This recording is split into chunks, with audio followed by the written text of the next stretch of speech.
Hey everybody, Stephen Bogran here from Pro Physique. Today I'm talking about body fat testing. My name is Steven and this is our video about health and fitness things. And I work for Pro Physique and I am just a guy with a fitness thing for you. Hey everybody, I hope you're all having a wonderful day so far. Wow, body fat testing. I know a lot of people really enjoy the idea of body fat testing and the idea of what their body fat percentage is and how that affects them.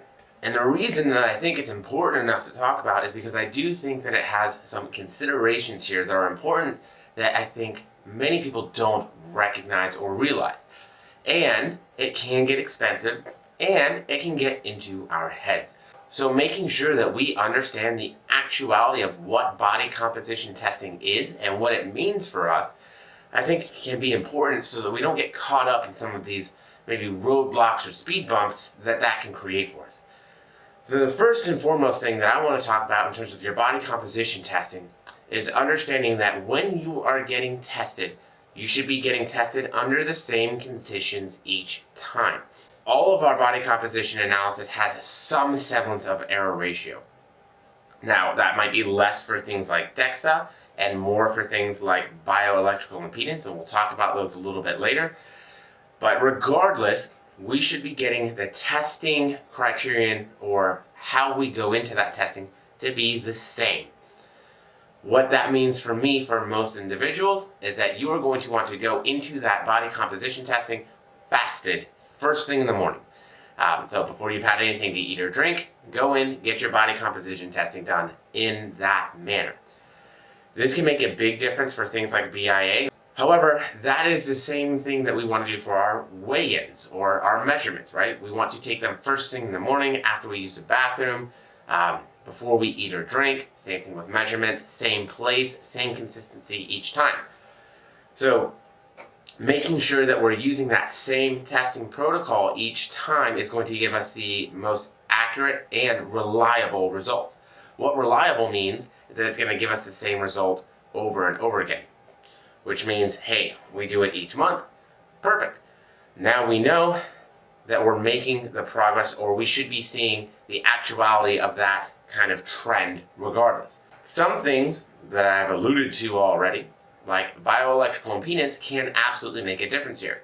And that's because what that bioelectrical impedance is measuring is how quickly the electronic signal or wave is traveling through your body. Now it's taking the speed that signal travels through your body and then taking your gender, your height, your weight, and it's estimating based off population averages. So if we have differences in terms of maybe what we've ate, what we've drank, our hydration status, those could all be possible things that might impact the numbers that gives us. Again, if you're wanting the gold standard, it's gold.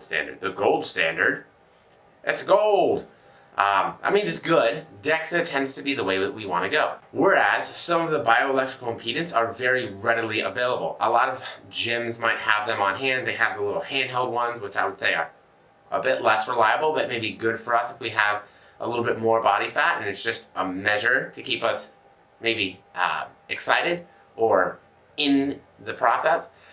They have the in-body scanners where you hold the little handles and you have your feet on the sensors, and hey, that's going to be definitely better than the little just handheld one. But again, maybe not up to the standard of something like DEXA. And then of course we have the good old-fashioned caliper testing. When you're looking at caliper testing, yes, there's still an error ratio, and you have to consider that the person doing the caliper testing knows what they're doing. They're getting the skin folds correct. They have the correct calipers. They're doing the right things there to get accurate information. And then also understanding that a 7 site is better than a 3 site. Okay? You're going to get more accurate numbers with more measurement sites, and then making sure that you're using the correct calculations for that. All that to say, remember, at the end of the day, what truly matters most is how you look if you're getting on stage. And I would say what truly matters most for a lot of us is how we look regardless. And so, yes, for some of us, it may still be beneficial for us to maybe lose some more of that body fat. But At the end of the day, I think for most of us, how we look is where we're really, that's our main goal. It's not necessarily this arbitrary body fat number. For stage, it's most certainly not an arbitrary number, because say you hit that arbitrary number, but you don't have the look that they want, well, guess what? We did you a disservice in terms of getting you ready for stage. And so I think this is where a lot of us get caught up. I want to be 6% body fat. I want to be 10% body fat. I want to be X% body fat. Do you want to be X% body fat, or is there something with your physique that you want that you associate with that? I want my abs to show a little bit more. I want my shoulders lines to show, right? I want to see more definition in my back. I want my waist to come in a little bit smaller. These things are a little bit more objective, I feel like, because we can do something very simple and easy like a waist measurement or measurements, before and after pictures, where we can make those assertions and they don't cost you any extra money to make.